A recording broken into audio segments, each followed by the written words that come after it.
Maravilha, então vamos continuar as nossas estruturas de, da linguagem Java. A gente vai mexer agora com uma estrutura chamada switch. O switch ele pode ser entendido, traduzido como sendo um chaveador, né? É algo que ele chega num ponto, ele decide qual dos caminhos ele vai, né? Então, imaginando aqui, ele chega em um dos pontos, né? Ele chegou aqui, e aí ele decide para qual desses caminhos ele vai, né? Então, o switch é o que decide, está desse lado. Você passa o valor, ele decide em qual das chaves ele entra.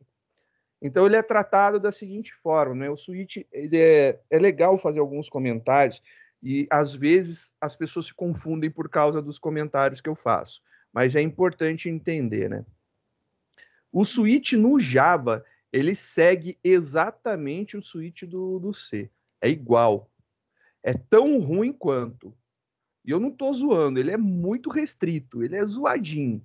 Existem alguns switches em linguagens que são extremamente poderosos. O switch em Pascal é muito bom, é muito legal. Dá para fazer um tratamento muito bacana nos cases. Existem em outras linguagens, né? O switch ele tem um valor padrão para caso não seja um dos casos dele, né?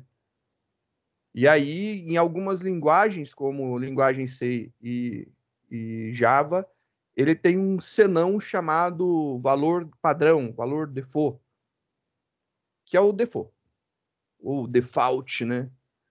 E aí o que acontece? Em algumas linguagens, você tem esse cara daqui não chamado de default, eles chamam de other case, o outro caso, né? Bem inteligente, né? Em algumas outras linguagens ainda chama-se isso daí de else. Em algumas outras linguagens não tem switch. Você evita usar o switch e aí você tem estruturas baseadas no C. Então, tudo que você consegue fazer com um switch, com certeza você faz com um if. Mas nem tudo que você faz com if dá para fazer com o switch. O switch tem algumas características bem complicadas, então é bom a gente prestar atenção. Ele não é uma solução engenhosa para qualquer coisa, né? Ele é meio ruinzinho, ele é bem restrito. Como que ele funciona, né? Ele é uma estrutura de decisão, ele é um chaveador. Então, você tem lá switch, chega aqui o teu valor. Você coloca a tua variável entre parênteses. Ou o resultado de uma expressão, não importa. Que dê um valor, né? Aqui tem que sair um valor para você. Ele vai verificar se isso daqui é igual, e aí a tradução do case aqui é igual a 1. Caso isso daqui seja 1, ele vai executar essas instruções. E aí você nota que tem uma abertura de um bloco, né? O switch abre um bloco. Porém, nos cases não há necessidade de abrir bloco. Você não abre bloco no case. Você vai colocar, tem 50 instruções, não tem problema. Case, o valor do case, 2 pontos, e coloca todos os seus comandos. Você pode notar que tem um break aqui no final, né? O break é para quebrar, parar, né? Ele dá lá uma parada aqui na execução. Ele quebra a execução dessa estrutura. E aí a gente tem esses pontos. Vamos ver que valores a gente pode colocar no switch. A tradução em si, né, do switch, ele é traduzido como um desvio ou uma estrutura de escolha, né? Ou ainda pode ser entendido como chaveador, que eu também acho legal. Para quem já viu um chaveador, é interessante. Antigamente tinha muito desse negócio. Por exemplo, quando você tinha duas impressoras ligadas num computador. A impressora antes não era por USB e nem por Wi-Fi, era por conexão de cabo paralelo. E aí, para você não ficar tendo que desconectar e conectar uma, né? Ficar mexendo na conexão, tinha um aparelhinho que ele tinha uma chave. Ora ele estava indicado para o conector A, ora ele estava indicado para o conector B. Quando ele estava aqui para o conector A, ele fazia a ligação com a impressora que estava ligada no A. Quando passava para o conector para o lado B, ele estava ligado com a impressora que estava ligada no conector B. Então ele tinha duas entradas atrás e você tinha uma saída que ligava no computador e você chaveava para você decidir qual que você quer. O processo de chaveamento, de você escolher qual dos lados você quer, é jogado dentro do switch, entre parênteses, né? Então você joga o valor e ali você está entrando com o valor. E aí ele vai analisar os casos. E aí, quais valores eu consigo colocar no switch? O switch, até uma determinada versão do Java, ele só podia números inteiros. Ele não consegue fazer ponto flutuante, não consegue objetos. Então, se eu colocar uma string, não funciona. Mas se eu colocar byte, short, int, long e colocar também char, porque o char é equivalente a um int, daria certo. Eu acho que boolean dá certo, mas o switch com string não dava certo. Eu juro, de coração, que eu não sei se agora, nas versões mais novas, eu acho que essa aqui que eu estou utilizando é a versão 11, tem a versão 16, eu não sei se as versões mais novas já estão aceitando você colocar, por exemplo, uma variável do tipo string e ele conseguir ler o valor, porque é uma implementação diferenciada, né? Então tem esses probleminhas. Tanto é que a gente não usa valor string e não se compara com igual igual. Então não dá para comparar string com igual igual. Você tem que comparar string com método. E é um probleminha que a gente tem aí no caso do switch, né? Porque ele compara o valor que você passa com os valores dos casos. E aí a gente pode testar, fazer algumas brincadeiras, né?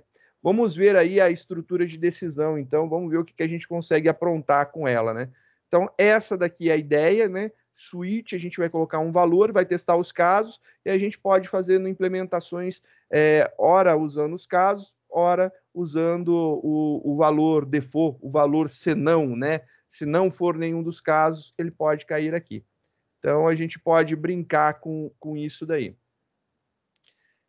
Você tem que observar também que uma coisa importante, né, que eu não posso esquecer, que depois de todas as instruções que você colocar dentro de um case, você coloca um break. E aí, assim, todas as instruções tem case, tem break. E aí tem os motivos, né? A gente vai entender isso daí já já. Vamos fazer então uma exemplificação para a gente entender como que funciona esse esquema de desvio utilizando o chaveador switch, né? Vamos fazer aqui uma estrutura de desvio, estrutura de decisão, estrutura de escolha, né? Estrutura de escolha 0, 1.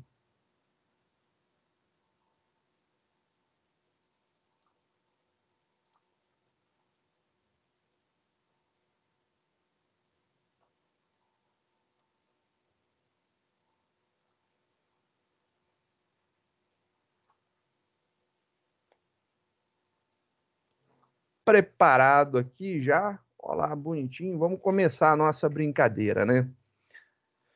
Vamos declarar aqui uma variável int, né?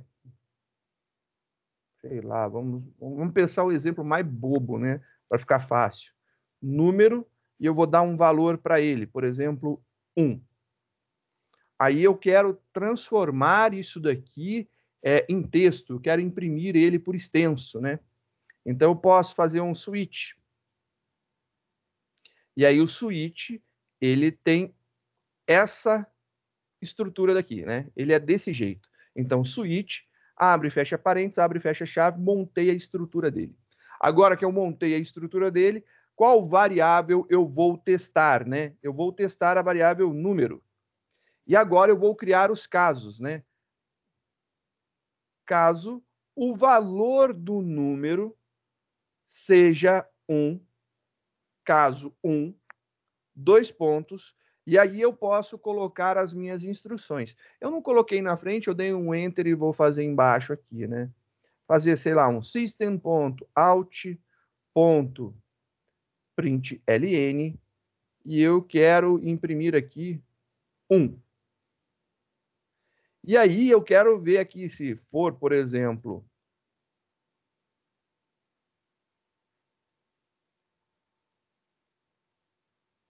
break, né? Não estava esquecendo do break, 2. Caso seja o valor 2, eu vou escrever lá 2, né? 2. E aí aqui dá um break. Então, essa daqui é a estrutura básica dele, né? Então, como o meu número está valendo 1, ele vai analisar aqui qual que é o valor que está em número 1.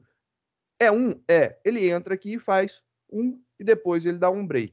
Para que a gente veja ele saindo disso daqui, eu vou colocar aqui um fim do programa, só para a gente ver, né? System.out.println.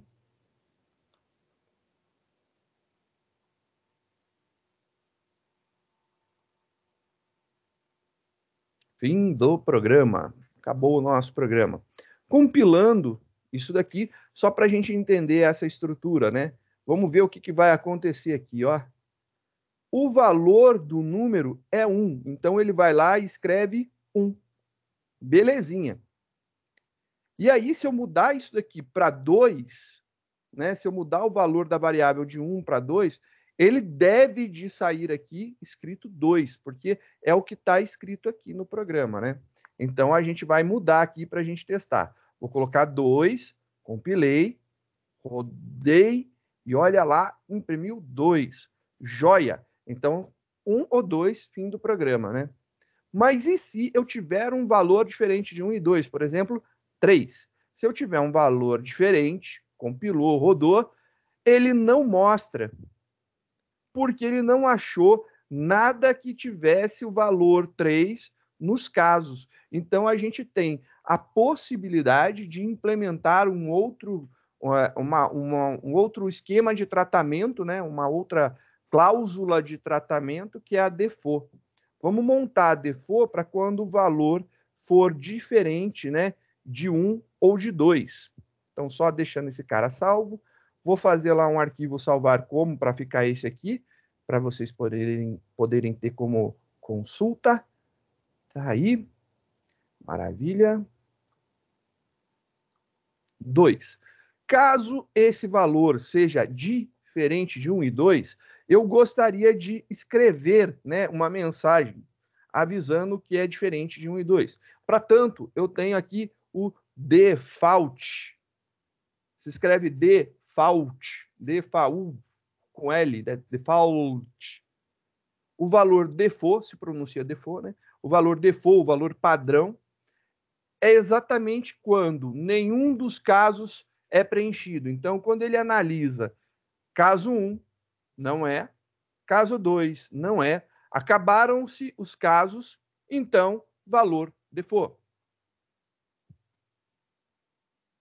System.out.println não é 1 nem 2. Não é 1 nem 2. É a única coisa que eu posso afirmar. É diferente de 1 e de 2, né? E aí, ó, que legalzinho ele mostrando lá. Não é 1 nem 2. E ele informa que não é um e não é outro. E isso daí é bem interessante para a gente. É uma coisa legal e é importante da gente ter e entender, né?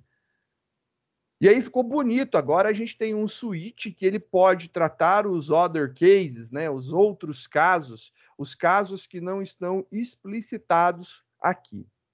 E aí é muito importante de você entender que o switch case ele só pode tratar casos que estejam explicitados.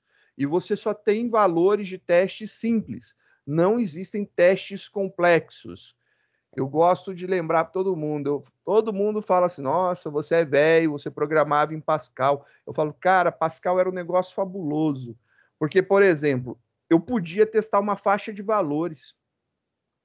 Então, por exemplo, se eu quisesse testar aqui, né, se aqui é de 2 até 7 e o 10, eu poderia testar isso daqui. No Pascal, ele permitia fazer um teste complexo, assim, né? Aqui eu estou testando uma faixa de valores, então é 2, 3, 4, 5, 6, 7 e o 10. Então, caso fosse qualquer um desses valores cair aqui. Mas no C e no Java, infelizmente, o Switch ele é pobrinho, ele não consegue fazer esse teste. Então, a gente só consegue testar valores diretos, né? Então, aqui eu estou testando se é igual a 2. Então, isso eu posso testar. Mas eu não tenho a possibilidade de fazer mais de um teste? Eu tenho. Mas para mostrar mais de um teste para vocês, eu vou fazer uma brincadeira que eu gosto muito, eu sempre utilizo como exemplo, é a brincadeira dos meses. E aí você sabe quais meses tem 31 dias e quais não tem, e eu estou incluindo o fevereiro na faixa do não tem, beleza? Só para ter noção. Para mim, fevereiro, 28 dias, não estou contando anos bissextos. Tem um truque com a mão, né? Para quem tem a sua mão completa, não faltando nenhum dos ossos, tendo todas as falanges bonitinhas, se você fecha a sua mão, fazendo o punho, você contando a partir do osso do dedo indicador, você conta janeiro é 31, fevereiro não é, março, abril, maio, junho, julho. Então, sempre que cair na parte de cima de um osso, é 31. E por incrível que pareça, se você volta, você continua a contagem, também vai bater. Então, os meses que tem 31 são os que estão aqui em cima. Quando está aqui embaixo, não tem. Então, janeiro, fevereiro não, março, abril, maio, junho, julho, agosto é 31, setembro não é, outubro é, novembro não é, dezembro é. Então tem esse truquezinho para a gente contar e descobrir. Então vamos implementar para a gente ver aí uma solução com esse truquezinho para contar, né? Vou criar aqui, vou dar um arquivo salvar como e vou criar uma resolução para isso que eu falei para vocês, né? Então aqui é o nosso terceiro exemplo e a gente vai falar sobre os meses. Então eu quero entrar com valores de 1 a 12, e aí eu quero que mostre qual que é o mês, dizendo, né, se tem 31 ou não, né, se tem 30 ou 28 dias. Então eu quero saber lá, entrei com 1, é janeiro, ele tem que mostrar 31 dias para mim. Então essa é a ideia. Então nesse primeiro exemplo eu vou entrar aqui com o valor do mês, vou deixar primeiro mês aqui para a gente começar os nossos testes. Vou testar o mês. Caso o valor seja 1, eu vou imprimir aqui o valor 31. Janeiro tem 31 dias. E aí a gente vai continuar essa brincadeira, né?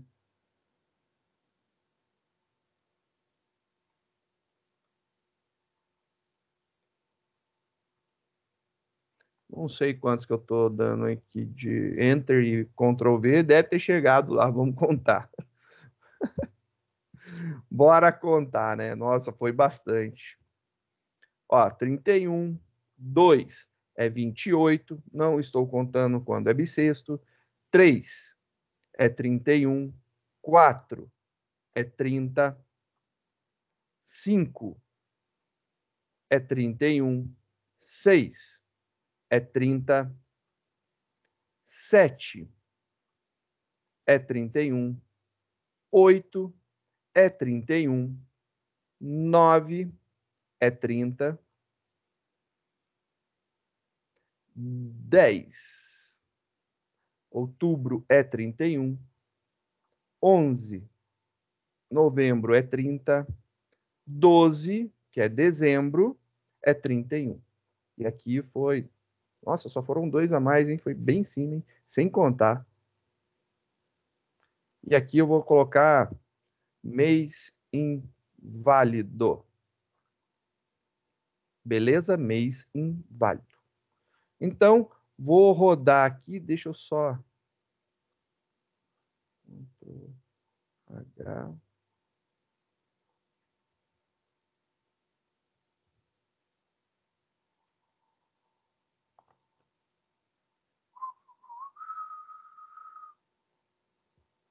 no documento. Beleza. Vamos começar a nossa brincadeira. A gente já volta... Eita. Eita. Deixa eu ver aqui. Sei lá, vamos testar aí o mês 15. Eu não tenho mês 15, né? Opa, mês 15 é um mês inválido. E aí funcionou bem. Mês 15 é um mês inválido. Beleza, mês 15 realmente é um mês inválido. Não existe mês 15. Mas vamos ver lá, eu quero ver dezembro. Quantos dias tem dezembro? Né? Compilou, rodou. E aí ele falou que dezembro tem 31 e o mês é inválido. Eu falo, teve os dois. Se eu entrar, por exemplo, com mês 5, compilei, janeiro, fevereiro, março, abril, maio, ele vai falar que maio tem 31, depois, próximo mês 30, 31, 31, que é o julho e agosto, setembro 30, outubro 31, novembro 30, dezembro 31 e mês inválido. E aí, olha só o que nós temos de problema, né? É um problema da estrutura do break. Eu comentei da estrutura do switch, eu comentei todos os breaks. Eu vou tirar o zoom para você ver que tá tudo lá em vermelhinho, ó, comentado. É grandão, né? Ficou pequenininho e você tá vendo lá umas manchinhas em vermelho, né? Essas manchinhas em vermelho daí são os breaks comentados. Eu comentei todos os breaks. E aí o que acontece? O break, ele serve para você romper a estrutura, parar a execução dessa estrutura. Ele rompe o switch. Então, ele está vindo aqui, ele encontra um break em algum determinado local, ele para de executar e ele já vai vir logo para a próxima instrução depois da chave daquele comando dali. Então, ele já vai executar. Logo depois dessa chave, o único comando que a gente tem é fim do programa. Então, quando eu encontro um break, eu faço com que o meu fluxo de execução seja interrompido. Ele está vindo, né? Switch entrou, ele vai testar. Caso 1, ele encontrou um break, ele para. Por que, que o switch tem esse comportamento? Ele precisa desse break. Porque quando não tem um break, ele entrou no primeiro caso, por exemplo, caso 1, ele vai fazer a impressão do valor aqui 31. Só que a partir do momento que ele entrou em um caso, ele vai executar tudo de todos os demais casos, se não houver um break. Probleminha chato, né? É bom e é ruim, às vezes ele nos ajuda em algumas coisas, né? Então, quando nós usamos um switch, é muito comum a gente ter o break para parar a execução. Não que seja obrigatório, é um caso de uso, né? A gente tem um momento de utilização que é interessante. Não quer dizer que em todos os momentos precisaremos utilizar, né? Vou remover aqui os breaks, então removido os comentários dos breaks, perdão. Tá todo mundo com break. Então ele imprime break, imprime break, imprime break, tá tudo bonitinho. E aqui eu coloquei o mês 5. Lembrando, janeiro, fevereiro, março, abril, maio. Então eu quero descobrir quantos dias tem o mês de maio. Compilou, executou, e agora nós temos que maio ele tem 31 dias. Seguindo a nossa regrinha lá, janeiro, fevereiro, março, abril, maio. Ele está aqui no ossinho, quer dizer, então, realmente, 31 dias. Está certo. Então, a gente tem aí a execução que funciona muito bem com o break. O break ele serve literalmente para ele entrou em um dos casos, ele identificou, ele imprimiu, ele para. Quando eu dou um comando break, ele vai romper essa estrutura aqui do switch, né? Ele vai quebrar a estrutura do switch e vai parar a execução dela. E ele vai vir com o cursor, né, de execução para logo depois dessa chave. Logo depois dessa chave tem uma linha em branco, ele não faz nada, depois tem o comando de impressão, ele imprime, fim do programa, acabou. É isso daí que ele faz. Então, você ter o break comentado, né, ou não ter o break, né, melhor dizendo, quando a gente não tem o break, quando ele entra em um caso, ele sai fazendo todos os demais. E aí você olha assim e fala, puta, é grande pra caramba, né? Putz, muito grande, né? Vou tirar o zoom, olha lá, é uma tripona o nosso programa, compridão. E aí você fala, nossa, mas tem muita coisa repetida, né? Tá repetindo muita coisa. É. E aí eu falo para você, a gente poderia pensar em agrupar as coisas, né? Vamos agrupar para a gente ver o que, que acontece. Então, vou dar um arquivo, salvar como, para vocês terem esse daqui, né? Deixar aí de material de estudo. Fazer um próximo para a gente ver. E agora, e se eu agrupasse os meses, né? Eu quero deixar aqui, fazer um agrupamento. Por exemplo, eu quero colocar tudo que é 31 junto e tudo que não é 31, né, junto também. Tudo que não é junto. Estou juntando. Mês 7, mês 8 é 31.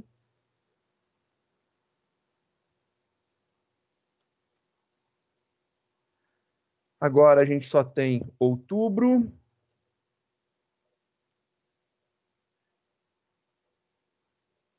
E agora dezembro.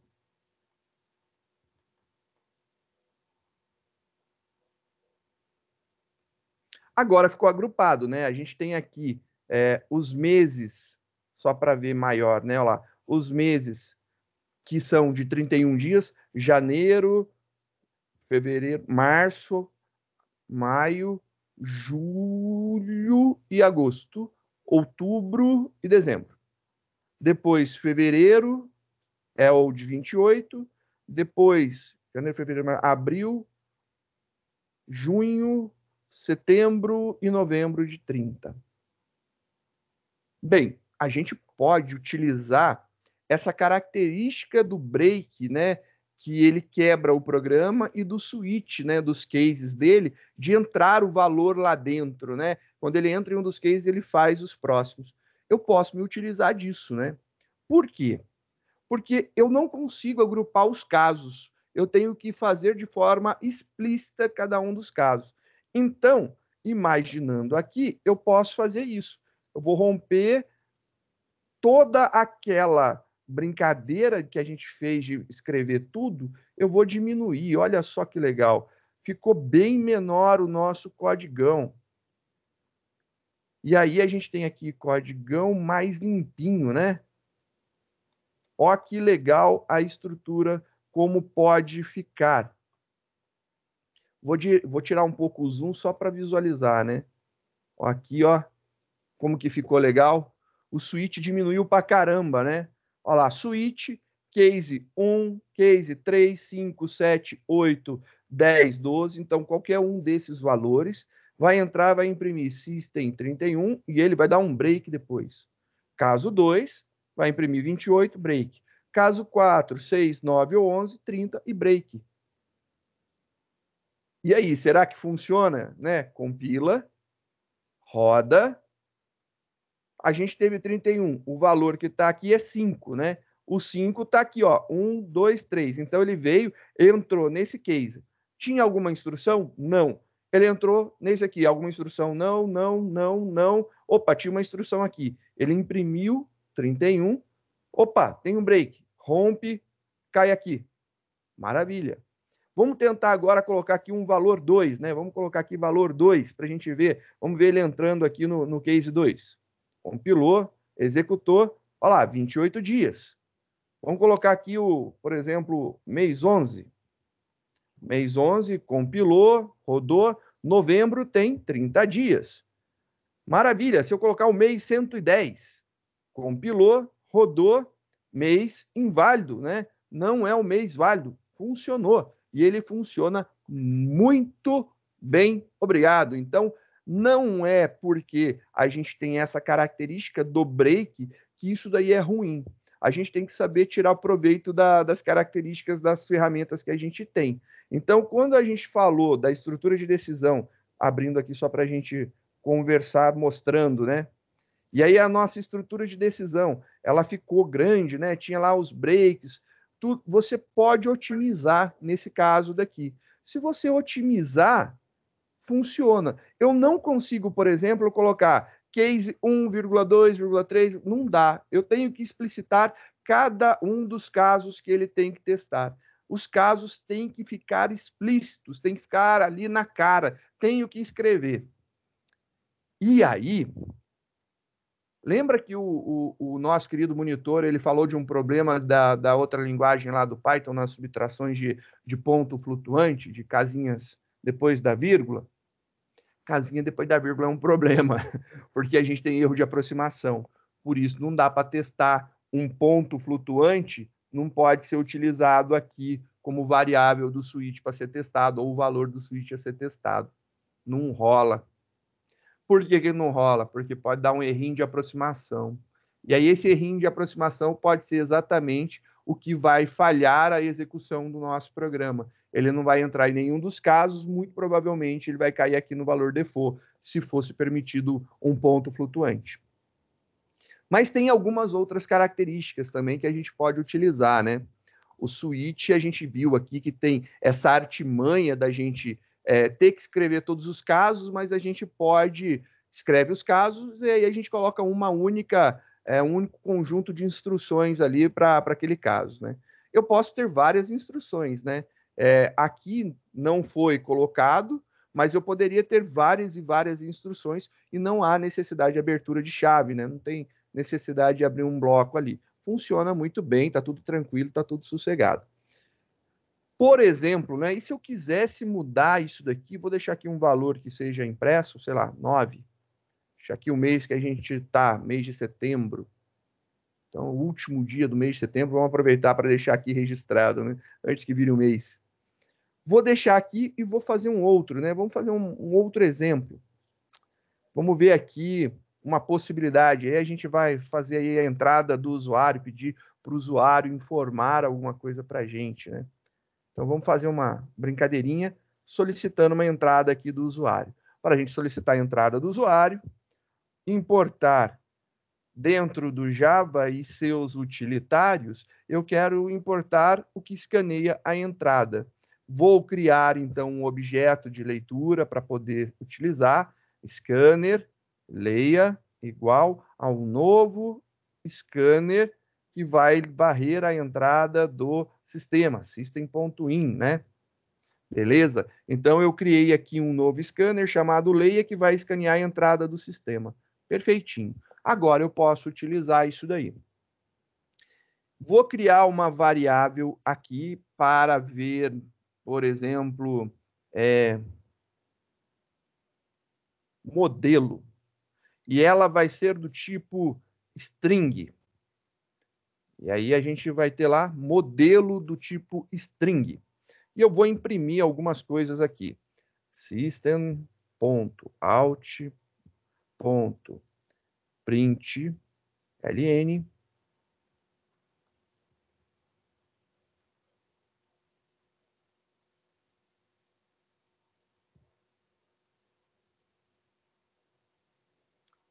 é o sisteminha da Carro Mais, que é uma revendedora de carros.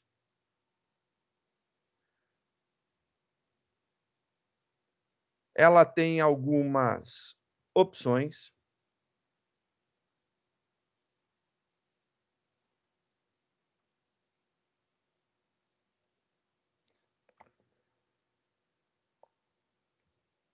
Por exemplo, quero carro de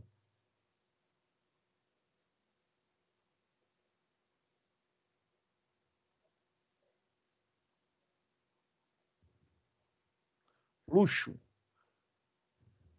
Ou se não,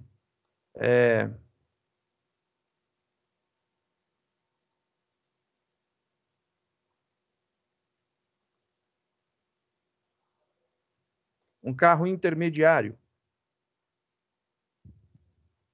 Ou um carro simples.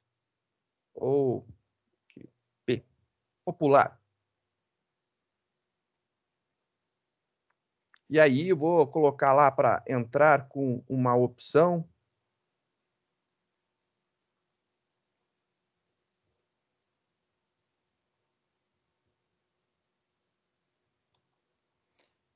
E aí tem que dizer qual que é a opção. E eu vou escrever uma opção, né? Então a gente vai ler aqui o modelo que eu quero selecionar vai ser igual ao meu objeto de leitura ponto next line. Eu vou ler em formato string o que ele digitar. E aí, eu poderia muito bem pensar em usar o switch, né? Se eu colocar aqui modelo e eu quero testar se o modelo é igual a L,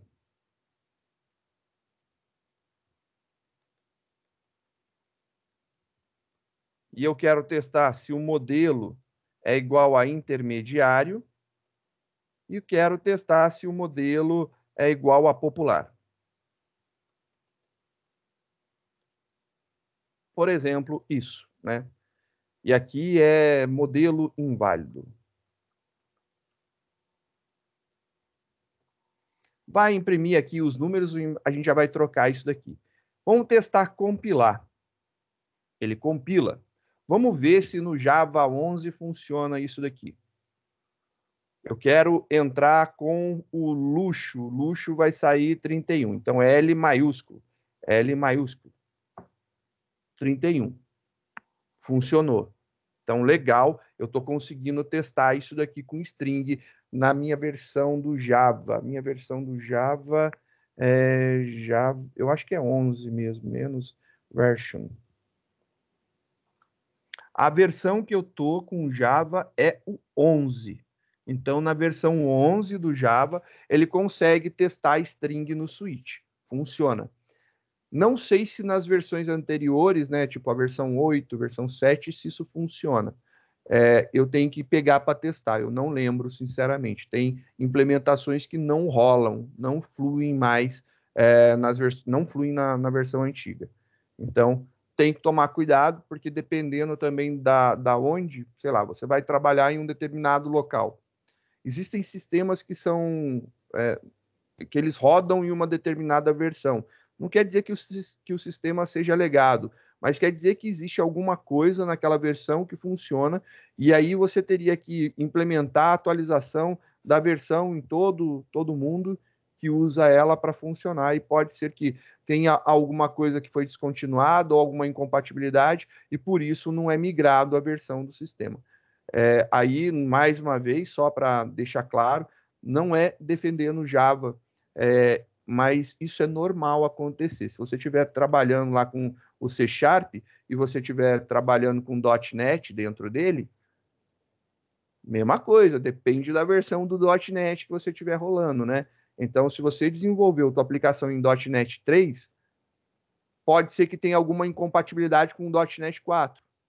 Que pode, né, se você desenvolveu na versão 4, pode ter alguma incompatibilidade com a versão 4.5 e assim por diante, né? Então, existe sempre esse problema da versão da linguagem que a gente trabalha. Isso não é um problema exclusivo do Java, não é um problema exclusivo do C Sharp, tanto é que, por exemplo, Python Python o 2 e Python 3 são duas linguagens distintas, né? Não funcionam. Então, tem muita coisa que não funciona em uma porque foi escrita para outra. Isso daí acontece em diversos ambientes, né? Mudou a versão da linguagem, é um problema sério. Então a gente tem que saber em qual versão da linguagem a gente está trabalhando para que não dê problema. Então, na versão 11 que eu estou utilizando, funciona isso daqui. Vou fazer mais um teste, por exemplo. E se eu escrevesse, né? Luxo. Por exemplo, eu quero ver se ele consegue fazer essa interpretação, porque tiveram várias melhorias no funcionamento da string. A string está cada vez mais parecida com um tipo primitivo, né? Tem as mesmas funcionalidades justamente para facilitar a vida de algumas coisas.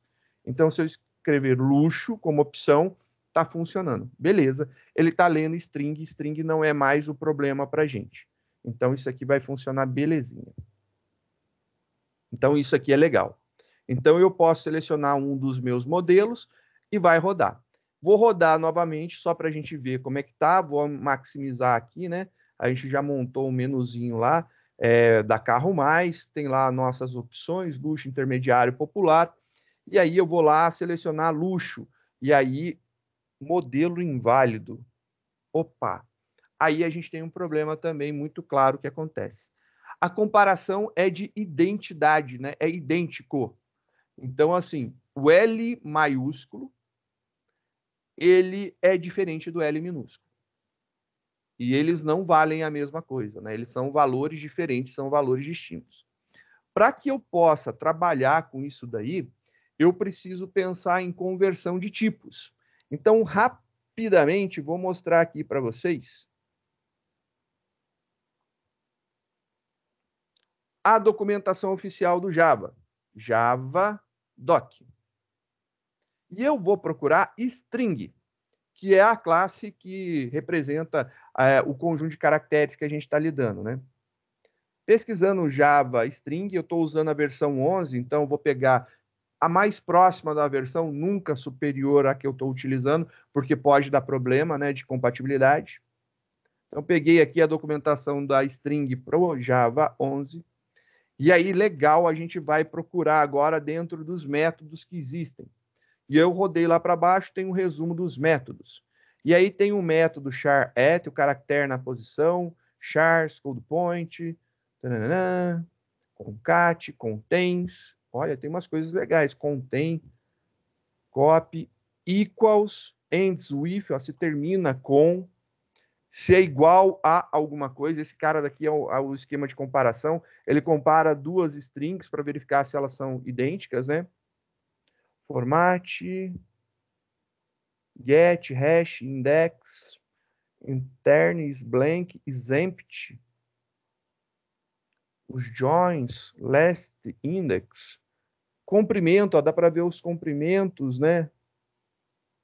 Repeat, replace, split para dividir, starts with, se começa com, o strip, uma subsequência, uma substring, convertendo para array. Olha, tem um to lowercase, converte todos os caracteres da string para o minúsculo.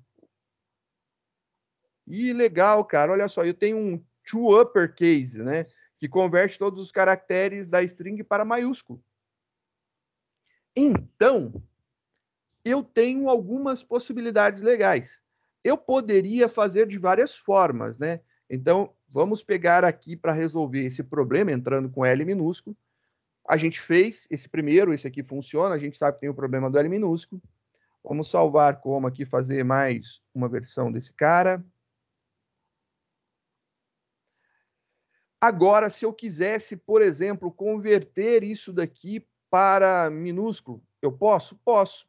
Mas eu também poderia fazer o famoso case duplicado, né? Eu faço case maiúsculo e minúsculo. E eu posso fazer essa brincadeira, olha lá. Testo para o maiúsculo, testo para o minúsculo. Testo para o maiúsculo, testo para o minúsculo.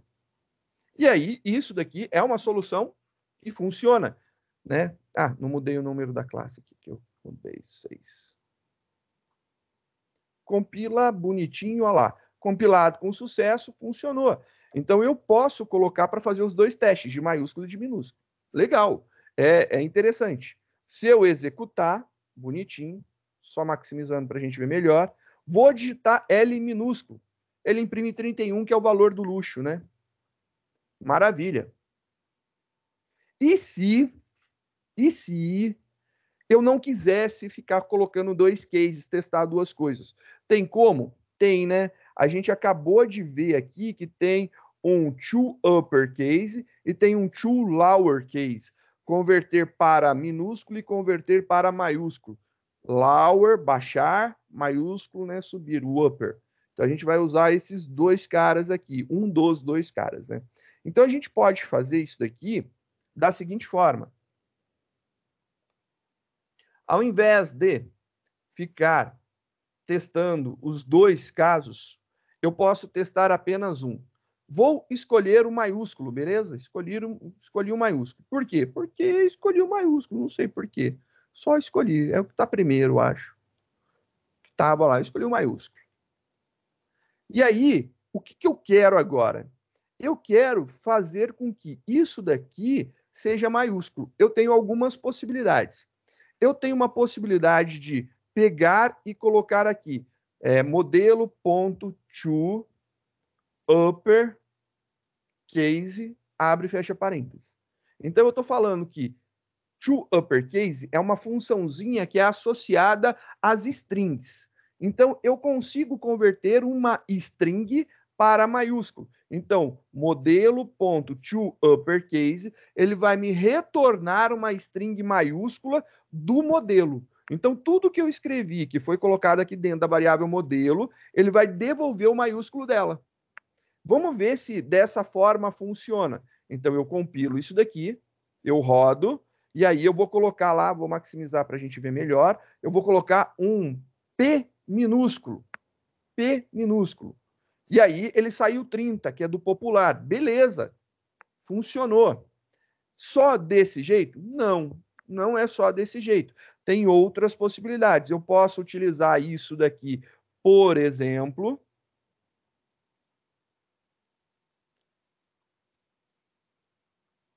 Posso utilizar essa conversão da seguinte forma.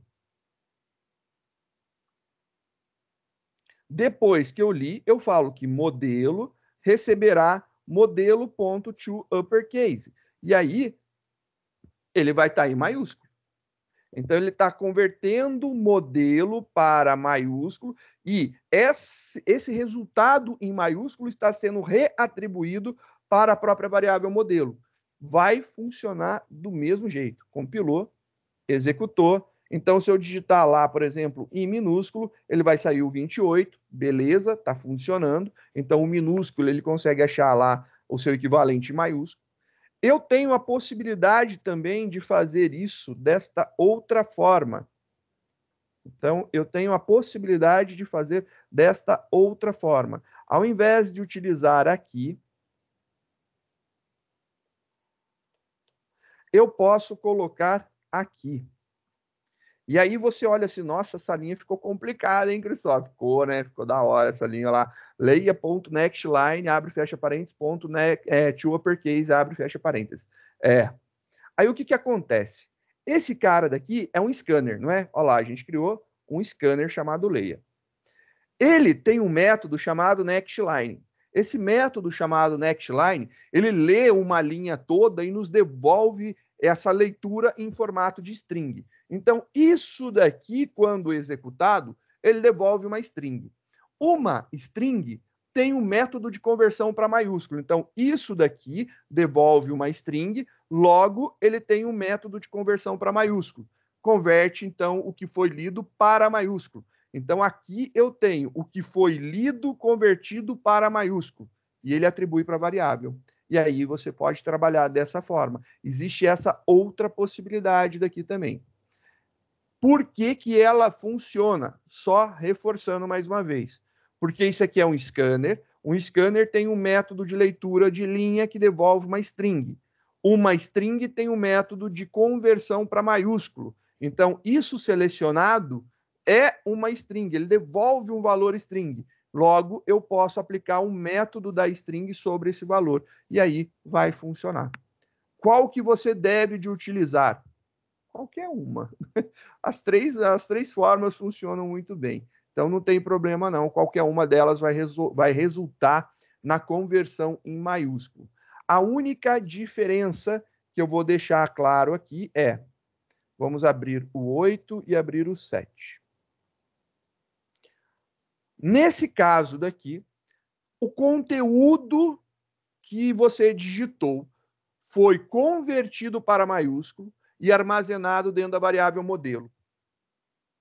Dentro desse caso daqui, o conteúdo que você digitou, que estava na variável modelo, foi convertido para maiúsculo e reatribuído para modelo.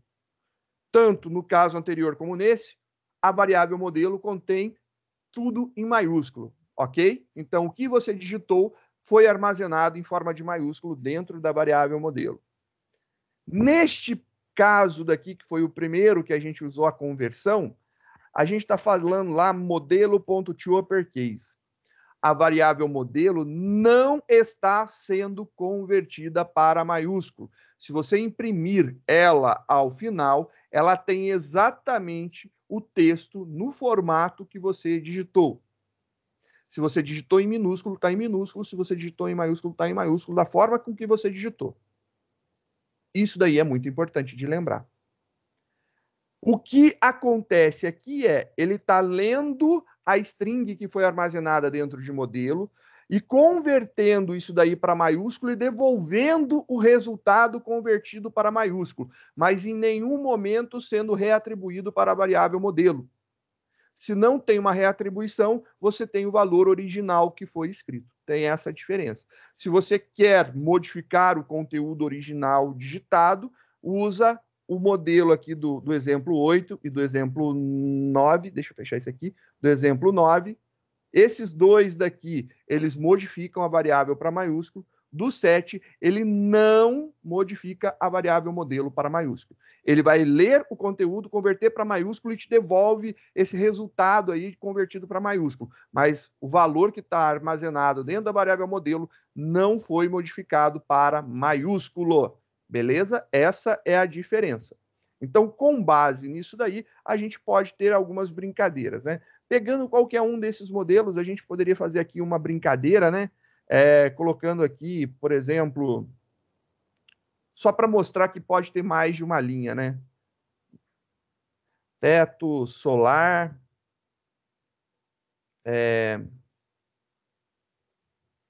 banco de couro. Esse modelo daqui tem roda de liga leve.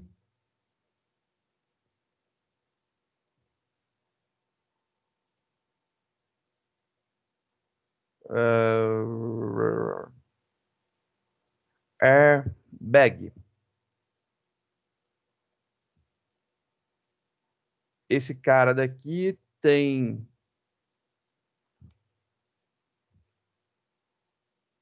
modelo popular, vamos colocar aí, tem, sei lá, vidro verde.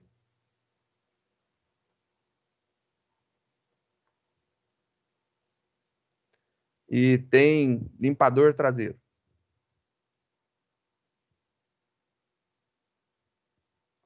Beleza? Então, olha só aqui que interessante. Com essa modificaçãozinha aqui, né, só para a gente ver, deixa eu ver aqui que eu não vi o erro. Eu não mudei o nome da classe de 8 para 9. Né? Tem que mudar aqui. Pronto.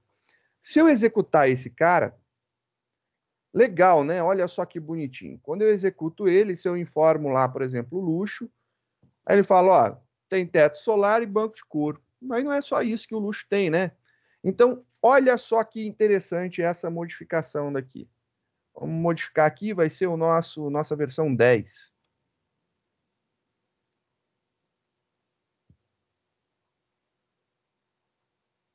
Se eu tirar esses breaks daqui, eu tirei esse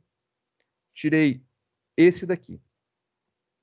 Tirei do luxo e tirei do intermediário, mas eu deixei no popular, beleza? Deixei um break somente. Então não é ou tira tudo ou coloca tudo, né? Você pode tirar de alguns, deixar de outros, conforme o gosto.